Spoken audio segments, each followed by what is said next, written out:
power rarely these quietly. For King Philip II of Spain, the world itself seemed to kneel at his feet, oceans, continents, and souls bound beneath his crown. He inherited from his father, Emperor Charles V, a realm so vast that courtiers whispered a phrase that would outlive him. In his empire, the sun never sets. From the gold mines of the Americas to the spice-laden ports of the Philippines that bore his name, Philip ruled as if the will of God had taken flesh in one man. But by the summer of 1598, the divine sunlight had begun to dim, and the body that once carried divine authority began to betray him.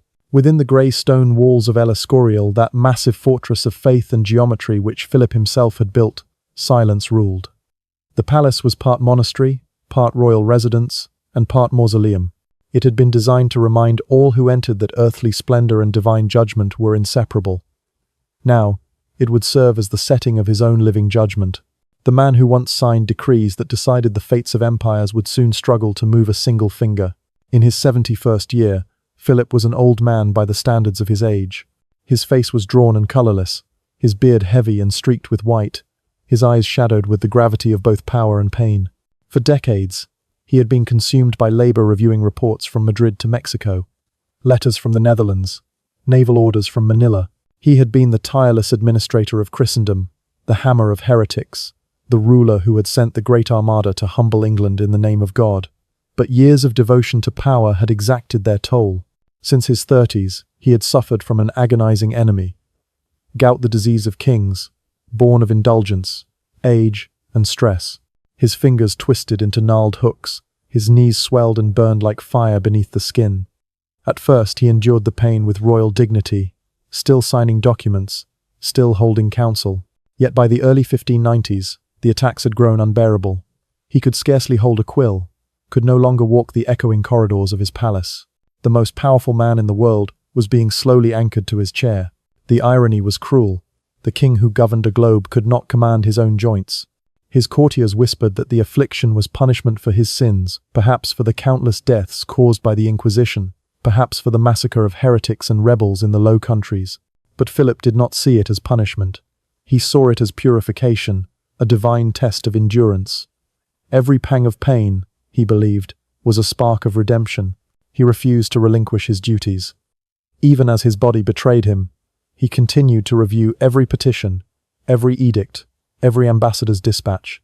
He would scrawl in the margins in his own trembling hand a single word that could seal the fate of a man or a nation. No. Such was the cold efficiency of absolute monarchy, even in decay. By 1591, he was confined to a wheelchair. Servants wheeled him through the monastery-like corridors of El Escorial, where incense mixed with the smell of wax and stone. Despite his frailty, he continued to attend Mass daily, sometimes needing to be carried in his chair by 4 men.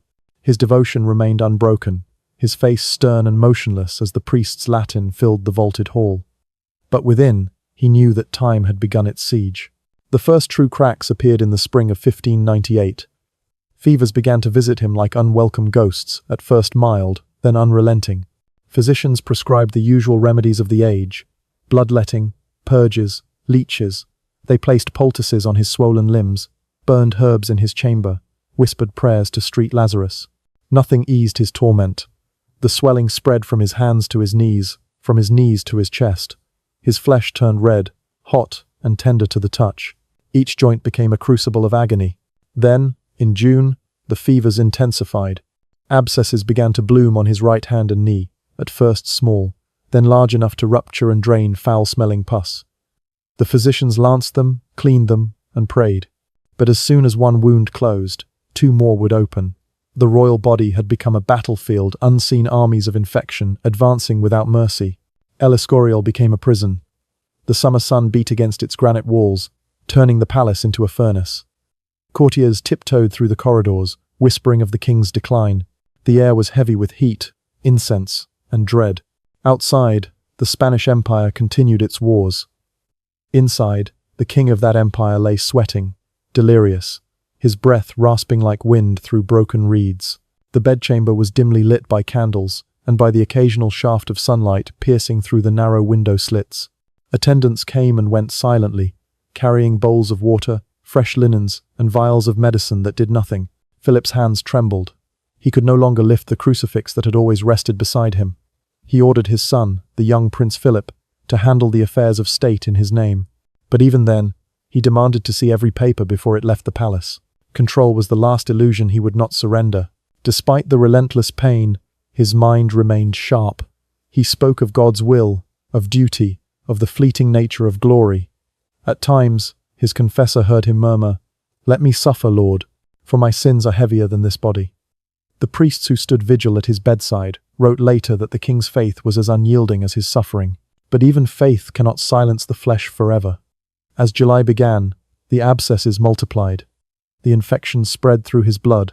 The stench of decay began to cling to his skin. The attendants noticed it first, a faint, sweet odor that soon grew unbearable. No amount of perfume or burning herbs could disguise it. Flies began to gather near the curtains, drawn by something they could sense before any man dared to speak of it. The king, still lucid enough to recognize his own degradation, ordered the windows shut. He would not allow his people to smell their monarch's corruption. To him, even rot had to be dignified. The doors were sealed, and guards were posted outside. The royal chamber became a tomb, where the living king awaited the slow verdict of his own body. By midsummer, Philip could no longer move without screaming. His limbs stiffened like stone. His skin cracked and oozed where it met the sheets. The servants changed his bedding as often as they could, but the heat and sweat made it impossible to keep clean. They washed him gently with warm water and wine, whispering apologies as the king's moans echoed through the vaulted ceiling. The courtiers, who once feared his wrath, now feared his room. They passed through the halls with perfumed handkerchiefs pressed to their noses. The smell seeped into their clothes, into the walls, into memory itself. No visitor could stay long in that room without feeling ill. Only his confessor, Fray Diego de Yepes, and a handful of attendants remained steadfast men too loyal or too holy to flee. And so the days stretched into weeks, the world outside forgotten. El Escorial became the stage for an invisible drama of decay. The King of Spain, once a figure of divine authority, lay motionless beneath linen sheets, his face pale and his eyes hollow, a crown of sweat on his brow. He still prayed. He still listened to the scriptures. But even prayer began to fade beneath the pulse of infection, beneath the heat that turned the air thick and heavy. Outside his chamber, the empire endured. Galleons still crossed the seas, soldiers still marched under banners bearing the cross of Burgundy, and the faithful still believed their monarch chosen by God.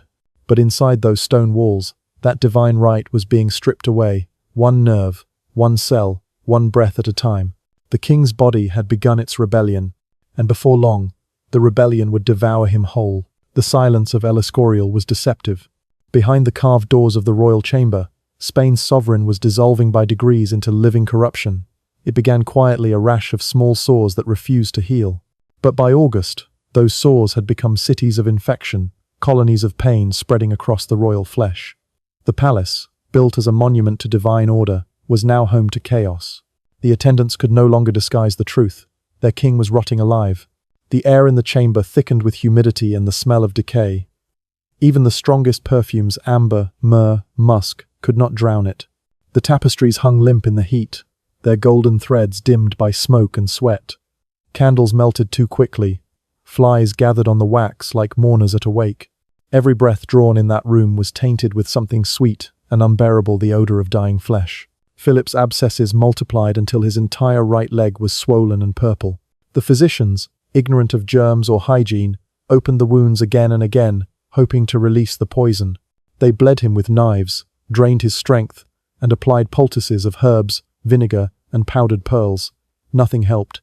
The infection spread faster, defying their rituals of science and superstition. Soon his body became a map of suffering. From his knees to his chest ran rivers of pus and open sores. On his thighs bloomed ulcers the size of coins. His groin turned dark, blistered, and raw. When servants lifted the sheets, the stench struck them like a physical blow. Some fainted. Others vomited in the corner before resuming their duty. The most loyal covered their faces with cloth soaked in rose water and kept working. The king endured it all with grim composure. He was fully aware of what was happening to him. He whispered prayers, sometimes in Latin, sometimes in Castilian. "Lord, give me strength to bear what I have deserved," he said. To his confessor, he admitted that the pain had become so constant he could no longer separate body from soul. It was all one long fire. Then came the lice. No one could say when they first appeared. Perhaps one of the servants brought them in with the bedding. Perhaps they were born from the filth itself, as physicians of the age believed. They crept first along his neck, then his chest, then into the folds of his bandages. His attendants tried to brush them away, but every morning they returned, in greater numbers. Before long, the king's entire body crawled with them. His sheets seemed to shimmer with movement, tiny black specks devouring him as he lay still and helpless. Servants were assigned solely to pick lice from his wounds, scooping them into bowls of hot water. Yet within hours, the creatures were back again, multiplying faster than human hands could kill them. Fray Diego de Yepes, his confessor, later wrote that the lice seemed to emerge from the sores themselves, as if bred from the king's decaying flesh. Whether true or not, the image struck horror into the hearts of all who witnessed it. To them, this was no ordinary illness. It was a judgment. The monarch who had once believed himself the defender of Christendom was being consumed by the lowest forms of creation. Still, the true horror had not yet come. Flies, drawn by the stench, began to fill the room. They buzzed incessantly, landing on the bandages, crawling into the wounds. Physicians and priests waved them away, but the insects returned, relentless. At first, they laid eggs only on the dead skin of his legs. Soon, the larvae hatched. The maggots came. Each morning, attendants would find them squirming beneath the bandages, pale and glistening, feeding on the royal body. They tried to clean them away with wine and cloths, but the next day they would return, in greater numbers. The wounds became pits of living movement. Some witnesses swore they could see the larvae writhing under the skin, eating their way outward. Imagine the sight. A king who once ruled half the world now lying motionless as worms fed on his flesh. His body, too weak to fight, provided both food and home for the uninvited guests. Yet he remained conscious, lucid enough to pray, to speak, to feel every bite. "Lord," he was heard to whisper, "these creatures are your servants, and I am their feast." The palace physicians recorded the events in careful Latin, but their words read like the pages of an apocalypse. One noted that, from the king's wounds is drawn corrupt matter sufficient to fill basins. Another observed that the lesions were so deep, one might see into the hollowness of the body itself. The attendants removed blood and pus daily, enough to fill 2 silver dishes, but the wounds never dried. Instead, they grew deeper, larger, more foul. By now, his right hip was eaten through to the bone. When they cleaned it, maggots poured out like grains of rice from a broken jar. Even the holy men who attended him began to question whether this suffering could serve any divine purpose. At night, the buzzing of flies replaced the sound of courtly music. The rhythm of the king's breathing was broken by the rustle of wings and the drip of infection onto the floor. Yet he refused to curse God. His faith remained as hard as the stone walls around him. He had built El Escorial as a testament to divine order, and now that same order demanded he suffer with the patience of a saint. Each day, priests said Mass in the adjoining chapel. Through the open door, the faint chant of Agnus Dei drifted into the chamber. "Lamb of God, who takes away the sins of the world." The words echoed like irony, as if heaven itself mocked the spectacle below. The court etiquette that once surrounded Philip bows, silence, distance was gone. Now attendants wiped him like a child, cleaned his excrement, changed his soiled linens. The man who had demanded absolute obedience could no longer command his own bladder. Sometimes, when pain overwhelmed him, he cried out not in rage, but in shame. "Let no one see me like this," he begged. A king should not stink before his people. Outside the chamber, Spain remained a world power. But inside, the very symbol of that empire was being undone by heat, rot, and time. The courtiers avoided the room entirely. They stood in the corridors, whispering about the royal pestilence. When they passed the door, they pressed perfumed kerchiefs to their faces. The smell of death had become so strong that the king ordered windows shut tight to spare the palace from his odor. In doing so, he trapped himself in the very fumes of his decay. By late August, new torments arrived. Bedsores the size of fists appeared on his hips and back. The maggots nested there too, hidden in the folds of dying skin. His attendants could not move him without tearing new wounds open. The pain was so great that every attempt to change his sheets drew screams that echoed down the marble halls. Yet Philip endured, not with pride, but with resignation. When asked by his confessor how he bore it, he replied, "Because it pleases God." The priests who heard this wept. Even they, accustomed to death, had never seen such torment visited upon a man still breathing. One night, As candles guttered in their holders and the sound of distant bells drifted through the windows, Fray Diego wrote in his diary, "He no longer resembles a man but a corpse that still speaks." And indeed, that was what the king had become, a corpse that refused to die. A monarch turned into his own memento mori. A body that was no longer a temple of power, but a prison of rot. The empire's mightiest ruler now lay beneath buzzing flies, whispering prayers into the dark. And the maggots, heedless of crowns or titles, continued their work. By the first days of September 1598, the palace of El Escorial had fallen into a dreadful routine. The priests prayed, the physicians drained, the servants cleaned, and the king decayed. Each dawn, a faint light crept through the narrow windows, touching the curtains, the crucifix, and the motionless figure on the bed, the remains of King Philip II of Spain. His body was now a map of ruin. His skin had split in dozens of places, leaking fluid and blood. His legs were swollen with water, his belly distended. The physicians believed his kidneys had failed.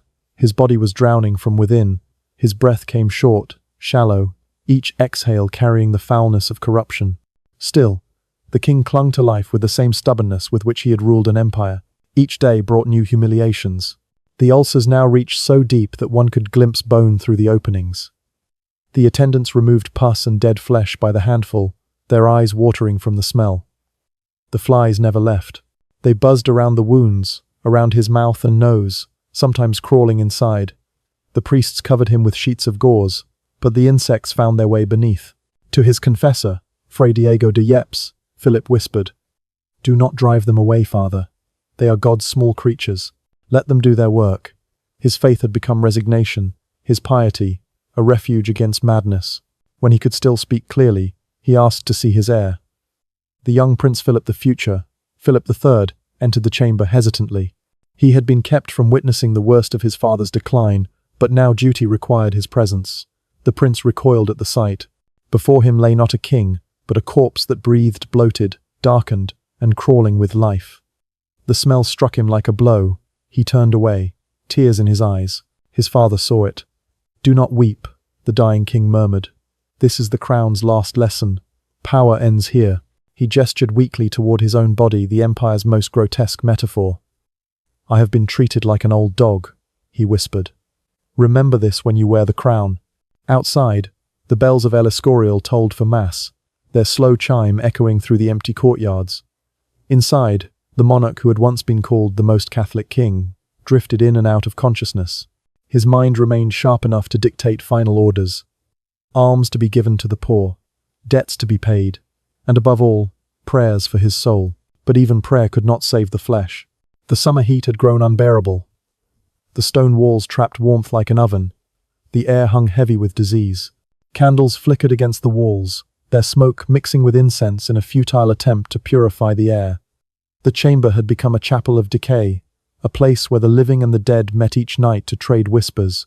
The physicians, desperate to justify their failure, turned to harsher remedies. They burned his skin with mercury compounds and arsenic salves, insisting the pain would balance the humors. They drained blood from his arm daily until he grew faint. Each new treatment only hastened the ruin. His lips cracked, his eyes sank into hollows, and his voice shrank to a rasp. By September 10th, his heart faltered. His pulse fluttered like a moth against glass. He could no longer eat. Even water burned his throat. His body had become a furnace of fever and infection. Still, he asked for his crucifix, the same one his father, Emperor Charles V, had held as he died. The attendants placed it in his trembling hands. "Keep it close," he whispered. "I wish to die as my father did." That night, as the priests gathered to recite the litany of the saints, the king's breathing turned ragged. His confessor anointed him with the holy oil of extreme unction. But as the oil touched his skin, the flies returned, drawn by the sweetness. They landed on the wounds, on the anointed spots, even on the crucifix itself. The priests waved them away, choking on the mingled stench of incense and rot. The air was so thick with corruption that some fainted mid-prayer. And still, the king endured. His eyes followed the crucifix as if it were the last light in the room. His lips moved silently. Whether he prayed or cursed, no one could tell. At dawn on September 13th, 1598, the struggle ended. Philip II, King of Spain, ruler of the New World, defender of the faith, exhaled once, deeply, and did not inhale again. His confessor pressed the crucifix to his chest and whispered, "Requiescat in pace." The room fell silent except for the flies. The work of death was not yet finished. When attendants attempted to lift the royal body, it began to fall apart. The skin tore. The limbs leaked foul fluid. Embalming was nearly impossible. They used perfumes, spices, and wax, but the decomposition advanced faster than they could act. Within hours, the flesh turned black. The royal surgeons hastily sealed the casket to stop the spread of the smell. Thus ended the life of the man who had once commanded half the earth. Word of the king's demise spread across Europe. In Protestant lands England, the Netherlands people whispered that his death was divine retribution. Pamphlets mocked him as the persecutor of heretics consumed by God's own creatures. The worms avenged the saints, they wrote. In Spain, however, the story changed. Official accounts described a serene death, a holy monarch, peaceful and penitent. The truth of his agony was buried with him. Modern historians have since pieced it together. The king's long-standing gout likely evolved into rheumatoid arthritis. His immobility caused ulcers, and infection bred within them. Diabetes and sepsis followed. Insects merely finished what disease had begun. He had, in the words of one chronicler, died by inches. His death marked the twilight of Spain's golden century. His heir, Philip III, lacked his father's discipline. The empire, drained by wars and debts, began its slow descent. The light of the empire dimmed, just as the sun had set on its dying king. Today, visitors to El Escorial can still enter the chamber where he died.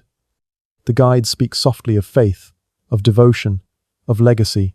But if you listen long enough, the walls seem to remember more than they tell: the faint echo of flies, the whispered prayers, the stifled breath of a king devoured by his own body. Philip built this palace as a monument to eternal glory.